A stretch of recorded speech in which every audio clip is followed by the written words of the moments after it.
क्या सीन चल रहा है घर में? काफी परेशान सब दिखाई दे रहा है। परेशान ये है कि ये जो धारावाहिक आपको मालूम है कृष्ण कन्हैया, इसमें जो है हर एक कहानी अलग अलग कहानियाँ होती हैं और जो एक प्रश्न पर आधारित होती हैं। जो हमारा जो वो है इसमें जो निखिल जो कैरेक्टर निभा रहे हैं कन्हैया का, वो कुछ सवाल हर बार उनके मन में जो भी सवाल आता है उनको कृष्ण भगवान नज़र आते हैं, तो वो उनसे पूछते हैं कि भाई मेरा ये प्रश्न है और इसका क्या हल है। तो कृष्ण उनको उसका जवाब का सवाल का जवाब देते हैं और उनका सवाल का जवाब जो होता है वो किसी न किसी अनुभव से उनको मिलता है। तो वो कहते हैं कि साहब कि अगर आज ये है तो तुम्हारे साथ कुछ ऐसा घटेगा जिससे तुम्हें पता चलेगा कि। तो यहाँ पर ये होता है कि भाई एक कहानी, ये जो आज कहानी चल रही है इसमें यह है कि संघर्ष करके जीवन में जो खुशियाँ मिलती हैं वो संघर्ष करके शॉर्टकट के मेथड से मिलती हैं या संघर्ष करके मिलती हैं। तो वो उसमें आदमी कहता है कि ये तो तुम्हें ढूंढना पड़ेगा। तो ये जो कन्हैया है वो कहता है कि नहीं, मुझे तो लगता है कि शॉर्टकट से सारी जो आज के ज़माने में हर चीज़ शॉर्टकट में हो जानी चाहिए। तो वो कहते हैं कि नहीं, शॉर्टकट का एक अलग है, संघर्ष करके जब हमें कोई चीज़ मिलती है तो उसमें हमें एक जीवन का अनुभव होता है और हम अपने उसूलों पे हम चल के अगर आगे बढ़ेंगे, काम करेंगे तो संघर्ष तो करना पड़ेगा, थोड़ी दिक्कतें ज़रूर आएंगी लेकिन रास्ता मिलेगा। तो यही जो जद्दोजहद चल रही है ये उसकी ये कहानी है। तो इसमें कैसे क्या होता है, ये जो लड़का है मेरा पोता बना है अपना संजय, नटी नाम है इसका, तो ये कैसे मोहल्ले में एक लड़की जो है उस पर आकर्षित हो जाता है और किस तरह से उसको मतलब उससे दोस्ती बढ़ाने के लिए किस तरह से वो क्या सोचता है कि मैं इसके लिए मतलब एग्ज़ाम के पेपर्स वगैरह निकलवा लेता हूँ, उसके लिए पैसा वैसा चाहिए। तो कैसे घर में पैसे हैं उस दिन और ये कैसे पैसे चुरा लेता है और फिर कहानी आगे चलती है और फिर एंड में कहाँ कैसे पता चलेगा कि और फिर कैसा इन सबको ये रियलाइज़ होता है कि हाँ, बात तो सही है कि हमें शॉर्टकट मेथड नहीं ढूंढने चाहिए। शॉर्टकट मेथड में ज़रूर गलतियाँ होती हैं, हम कुछ ना कुछ ऐसा गुनाह कर बैठते हैं जो हमारे लिए अच्छा नहीं। तो हर एपिसोड में हर कहानी के साथ साथ एक दर्शकों के लिए मैसेज भी इसमें जाता है। अच्छा सर, आपने कभी काफ़ी फिल्मों में काम किया, लेकिन फिल्मों में काम करना, टेलीविज़न में काम करना, काम जो है एक तो टेलीविज़न जो है एक लंबा कमिटमेंट होता है। सीरियल जो है, कोई भी सीरियल जब आप ये डेली सोप करते हैं जो रोज़मर्रा का धारावाहिक है, उसमें एक तो लंबा कमिटमेंट होता है आपका। महीने में 20-22 दिन जो भी आप काम कर रहे हैं वो आपको लगातार काम करना पड़ता है और हर कहानी रोज़ नई कहानियाँ आती हैं, नए ट्रैक्स आते हैं, नई सिचुएशंस आती हैं, उनसे जुड़ना पड़ता है। तो एक काम नॉन स्टॉप चलता रहता है, जबकि फिल्मों में ऐसा नहीं होता। फिल्मों में एक कहानी है जो 2-3 शेड्यूल में फिल्म बन जाती है, कंप्लीट हो जाती है और उसके बाद वो रिलीज़ होती है।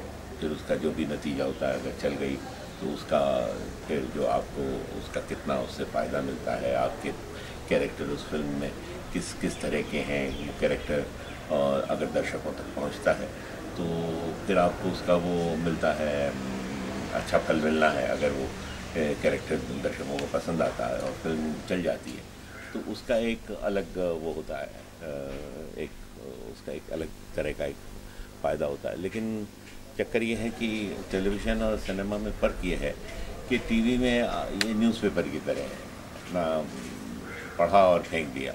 तो रोज़ लोग चीज़ देखते हैं, आप कितनी भी अच्छी आपने अपनी भूमिका निभाई हो, कितना भी अच्छा अभिनय किया हो, वो अभिनय लोग रोज़ देखते हैं सीरियल में और उसके बाद वो सीरियल जो है जब ख़त्म होगा तो सब ख़त्म हो जाता है, वो फिर कहीं उसका वो वैल्यू नहीं होती। लेकिन फिल्म एक ऐसी चीज़ है कि जिसमें अगर आपने अभिनय किया है और कोई किरदार निभाया है तो वो सालों साल याद रहता है, उसकी एक मेमोरी होती है, फिल्म रिजर्व रहती है। तो आप जब भी आप 20 साल के बाद भी एक फिल्म उठा के देख सकते हैं।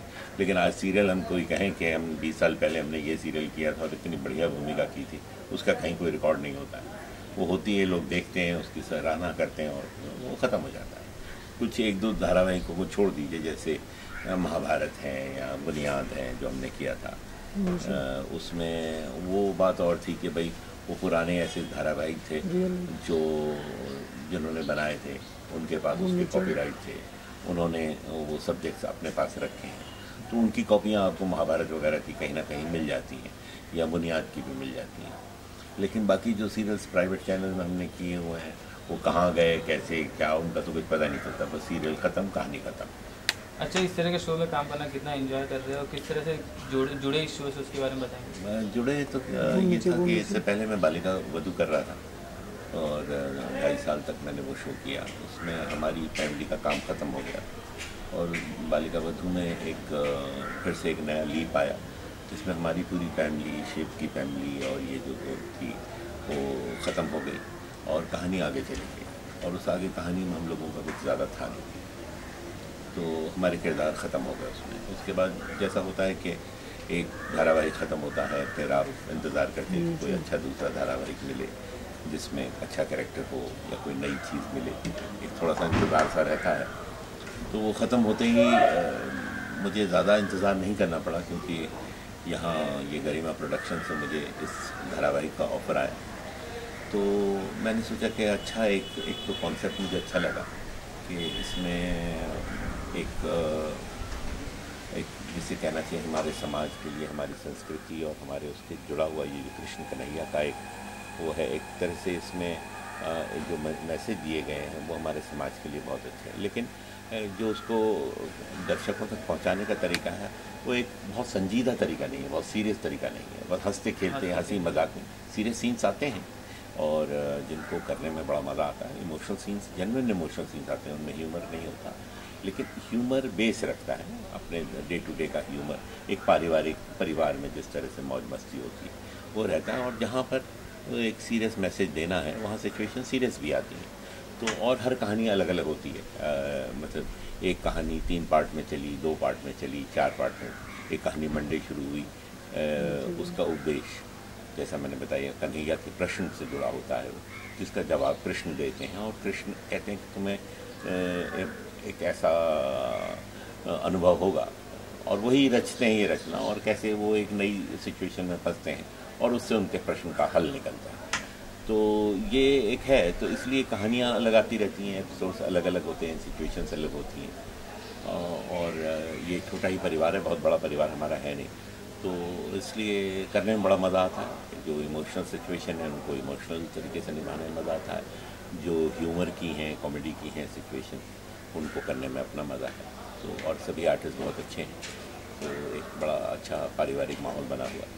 सर, आपसे आखिरी सवाल, आपने कहा कि संघर्ष एक होता है, एक शॉर्टकट होता है, आपने कभी अपने लाइफ में तो संघर्ष या शॉर्टकट का कोई दर्शकों से शेयर करना चाहेंगे जो नहीं, हमारा तो नहीं, शॉर्टकट से तो हमें नहीं मिली, हमारा तो संघर्ष ही रहा जी है और अभी भी चल ही रहा है। और मेरा मानना यह है कि संघर्ष सही मायने में जो है, अगर आप अपने प्रिंसिपल्स और अपने उसूल अपना एक आपने बनाया होता है कि भाई 2 तरीके हैं कि अगर मुझे कामयाबी मिले, मैं चाहता हूँ कि मेरे टर्म्स कंडीशन पे मुझे कामयाबी मिले।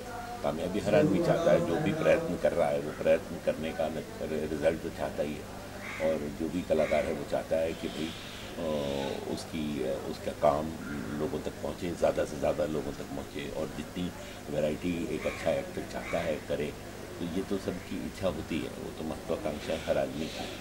लेकिन एक तरीका होता है कि बहुत से लोग सोचते हैं कि यार बाय होक और क्रुक चाहे कैसे भी मिले काम ले लेंगे, चाहे चापलूसी करनी पड़े, चाहे कुछ करना पड़े, हम काम ले लेंगे और काम मिल जाएगा।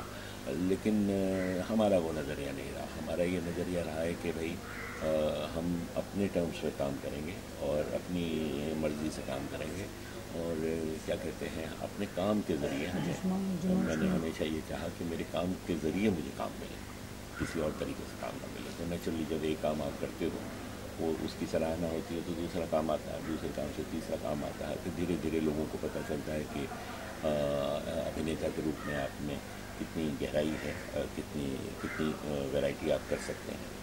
तो मैं समझता हूँ कि एक ये प्रोसेस एक स्लो प्रोसेस रहा, लेकिन बड़ा एक मन को सुकून देने वाला, और अपने आप को एक संतुष्टि मिली कि भाई जो किया हमने अपने टर्म्स में। सर, आपसे आखिरी सवाल, कृष्ण जन्माष्टमी आ रहा है, शो का नाम कृष्ण कन्हैया, तो क्या शो में क्या कुछ जन्माष्टमी के अभी तक देखने मिलेंगे? और हाँ, ज़रूर मिलेंगे। उसके लिए बधाई। हाँ, नहीं, सीन्स तो ज़रूर मिलेंगे देखने के लिए, लेकिन अभी जन्माष्टमी के अवसर पे कौन सी कहानी होगी ये अभी हमें बताया नहीं गया है, और जाहिर है क्योंकि आधार वही है और कृष्ण कन्हैया शीर्षक है, तो जन्माष्टमी के अवसर पर ज़रूर कोई बहुत ही दिलचस्प कहानी होगी जिसमें अच्छे खासे रंग होंगे और कृष्ण के जन्म का महत्व और उनकी फिलॉसफी, उनका फ़लसफ़ा, वो तो आधार होगा ही। तो कहानी क्या होगी मालूम नहीं, लेकिन जो भी होगी बहुत दिलचस्प होगी। तो मैं ये समझता हूँ कि दर्शक जो हैं हमारे वो इस बात से निश्चिंत रहें कि उनको किसी तरह की निराशा होगी। उनको ज़रूर बहुत ही दिलचस्प कहानी देखने को मिलेगी जन्माष्टमी के उपलक्ष्य पर, और हो सकता है वो कहानी 3, 4, 5 पार्ट्स में जाए एक कहानी। जैसे इसमें मैंने बताया कि हर कहानी कोई 2 पार्ट में जाती है, कोई 3 पार्ट में जाती है, और तो जन्माष्टमी के मौके पे ज़रूर कोई बहुत ही दिलचस्प कहानी होगी और मुझे लगता है कि दर्शक उसका आनंद लेंगे। और दर्शकों को मैं एडवांस में ही जन्माष्टमी की बहुत बहुत बधाई देना चाहूँगा। सर, फिल्मों में आने का कोई विचार, कोई फिल्म कर रखी है? फिल्म इन दिनों कम कर दी हैं। क्या कर दी हैं कि कम अपने आप हो गई हैं, क्योंकि जिस तरह के किरदार मैं फिल्मों में करना चाहता था उस तरह के किरदार कोई इस बीच आए नहीं। और दूसरा क्या हुआ कि उससे बेहतरीन किरदार मुझे टेलीविज़न सीरियल में मिले। धारावाहिकों ने मुझे एज एन एक्टर वो पहचान दी जो मैं, जाहिर है जब धारावाहिक नहीं थे तो सिनेमा ही था, और हम जब आए थे तो सिनेमा के लिए ही आए थे, क्योंकि तब तो टीवी था नहीं। तो लेकिन ये है कि वक्त के साथ साथ ये ज़रूर है कि सिनेमा भी अब बहुत बदल गया है। अब वैसा सिनेमा फार्मूला वाला थोड़ा सा कम हो गया है, नए उसमें प्रयोग हो रहे हैं और नए तरह का सिनेमा आ रहा है, अच्छे एक्टर्स उसमें सामने आ रहे हैं, नए नए किरदार आ रहे हैं जो पहले कभी हुआ नहीं करते थे। तो रियलिस्टिक कहानियाँ आ रही हैं और परफॉर्मेंस का जो एक तरीका है वो भी बहुत रियलिस्टिक अब होने लगा है, लोग करने लगे हैं। तो इच्छा तो बहुत है कि कोई इस तरह का इंटरेस्टिंग कैरेक्टर मिले जो मैं सिनेमा में निभा सकूं। लेकिन क्या होता है कि जैसा मैंने अभी आपको बताया कि टेलीविज़न एक बहुत सीरियस कमिटमेंट होता है, लंबा कमिटमेंट होता है। तो अब अगर आज मैं जैसे सीन शूट कर रहा हूँ, अभी कोई मुझे आके एक फिल्म का ऑफर दे कि भाई परसों से शूटिंग है और ये कैरेक्टर है, तो वो कैरेक्टर चाहे मुझे कितना भी पसंद क्यों ना हो और कितना भी करने लायक क्यों ना हो, मैं सीरियल को बीच में छोड़ के नहीं जा सकता, क्योंकि ये कहानी चल रही है, चलती कहानी के बीच में से कोई भी पात्र निकल के नहीं जा सकता। तो ये एक जिम्मेदारी हमें एज एन एक्टर समझनी पड़ती है कि कोई भी नेचुरली जब भी एक अच्छा किरदार एक एक्टर के सामने आता है तो मन में एक लालच तो होता है, इच्छा होती है, क्योंकि उसके लिए ही एक्टर काम करता है। और एक जितने भी इंटरेस्टिंग कैरेक्टर्स एक्टर को, अच्छे एक्टर को मिलेंगे उनको निभाना चाहेगा। लेकिन दूसरी जो जिम्मेदारियां हैं वो भी ये है, क्योंकि ये एक प्रोफेशनल जिम्मेदारी है कि हम अपने किरदार को हम एक अपनी रिस्पॉन्सिबिलिटी आधी छोड़ के किसी दूसरी रिस्पॉन्सिबिलिटी को पकड़ लें, वो मेरे ख्याल से प्रोफेशनली बहुत गलत है और वो नहीं होना चाहिए। तो वो एक मजबूरी, एक प्रोफेशनल एथिक्स को निभाने की आ जाती है, जिसकी वजह से कई बार बहुत से पात्र जो हैं सिनेमा से रिलेटेड हम ले नहीं पाते। मतलब मेरे लिए ये बहुत मजबूरी रही कई बार। कभी मैं, क्योंकि जब भी मैं सीरियल में रहा और कोई ऐसा रोल सिनेमा का ऑफर हुआ जिसने कहा कि भाई अभी 10 दिन के बाद आउटडोर जाना है 12 दिन के लिए, तो आप कर ही नहीं सकते क्योंकि काम को छोड़ कर नहीं जा सकते सीरियल। तो थोड़ी सी बंदिशें हो जाती हैं, लेकिन अब यह है कि जो काम आनंद दे उसको करना चाहिए, उसको निभाना चाहिए। और कभी ऐसा हो सकता है कि भाई जैसे आप एक सीरियल कर रहे हैं, उसमें आज से कोई 6 महीने बाद या 8 महीने के बाद कोई इस तरह की फिल्म प्लान करे कि भाई 8 महीने के बाद आपको ये फिल्म का ऑफर है, जो करीब समझो मई जून जुलाई में अगले साल होगा या अभी बहुत समय है उसके लिए, तो वो सोचा जा सकता है। क्योंकि फिर यह है कि टेलीविज़न में जहाँ काम कर रहा होता है आदमी सीरियल, वहाँ ये कह सकता है कि भाई मुझे एक फिल्म करनी है, लेकिन अभी समय है, तो एडजस्टमेंट पॉसिबल है, लेकिन शॉर्ट नोटिस पे पॉसिबल है। सर, फिल्मी सफ़र की बात की है तो कहाँ से शुरुआत की, कहाँ तक फर्स्ट टाइम कैमरा कब फेस किए? फर्स्ट टाइम कैमरा तो मैंने बचपन से ही, हाँ, मैं चाइल्डहुड से ही, मैं जब 8वीं 9वीं कक्षा में था मैं तभी से ये था मेरा एज एन एक्टर। मैं मैंने शुरू किया था। थिएटर से किया, रेडियो से किया, रेडियो नाटकों से शुरू किया। और उस ज़माने में जब हम छोटे थे तब रेडियो ही एक माध्यम था। सिनेमा के अलावा जो दूसरा माध्यम था एंटरटेनमेंट का, मनोरंजन का, वो रेडियो ही था। तो हमारे ज़माने में वो रेडियो के माध्यम की वजह से क्या था कि रेडियो नाटक हुआ करते थे और रेडियो प्लेस हुआ करते थे। तो धीरे हमने रेडियो नाटकों के ज़रिए छोटे कैरेक्टर्स, कुछ कैरेक्टर्स किए, ये वो, जहाँ से मैंने ये डिस्कवर किया अपने भीतर, ये मैंने पाया कि मेरे भीतर एक अभिनेता छुपा हुआ है। और उसको और आगे जब खोजना शुरू किया तो उसमें हम धीरे धीरे गहराई में उतर गए। फिर धीरे से स्कूल ख़त्म हुआ, कॉलेज में आए, कॉलेज में आने तक पूरी तरह से थिएटर में इन्वॉल्व हो गए, रेडियो में भी पूरी तरह से इन्वॉल्व हो गए। और मैं दिल्ली में ही था, वहीं मैंने कॉलेज भी किया, वहीं मैंने पढ़ाई के दौरान नाटक, रेडियो, टेलीविज़न, तब टेलीविज़न शुरू हो गया था। ये एक 20-22 किलोमीटर के रेडियस में दिल्ली में आता था, वो एक्सपेरिमेंटल हुआ था।